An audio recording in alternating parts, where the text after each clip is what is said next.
وہ بہت مصروف صبح تھی کہ 8:30 بجے کے قریب ایک بوڑھا شخص جو 80 سال کا ہوگا اپنے انگوٹھے کے ٹانکے نکلوانے کے لیے آیا۔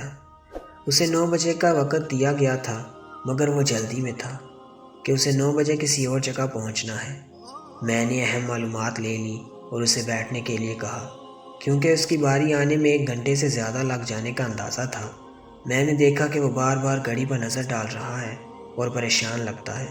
اس بزرگ کی پریشانی کا خیال کرتے ہوئے میں نے خود اس کے زخم کا معائنہ کیا تو زخم مندمل ہوا دیکھ کر میں نے ایک ڈاکٹر سے مطلوبہ سامان لے کر خود اس کے ٹانکے نکال کر پٹی کر دی۔ میں نے اسی اسنا میں بزرگ سے پوچھا کہ کیا اسے کسی اور ڈاکٹر نے 9 بجے کا وقت دیا ہوا ہے کہ وہ اتنی جلدی میں ہے؟ وہ بولا کہ اس نے ایک نرسنگ ہوم جانا ہے جہاں اس نے 9 بجے اپنی بیوی کے ساتھ ناشتہ کرنا ہے۔ اس پر میں نے بزرگ کی بیوی کی صحت کے بارے میں پوچھا تو بزرگ نے بتایا کہ اس کی بیوی الزائمر بیماری کا شکار ہونے کے بعد کچھ عرصہ سے نرسنگ ہوم میں ہے۔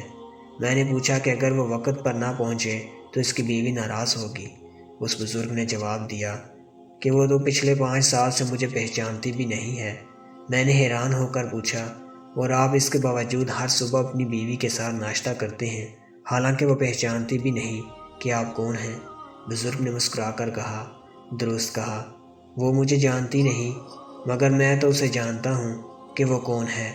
یہ سن کر میں نے بڑی مشکل سے اپنے آنسو روکے کو میرا کلیجہ منہ کو آ رہا تھا۔ میں نے سوچا، یہ ہے محبت جو ہر انسان کو چاہیے۔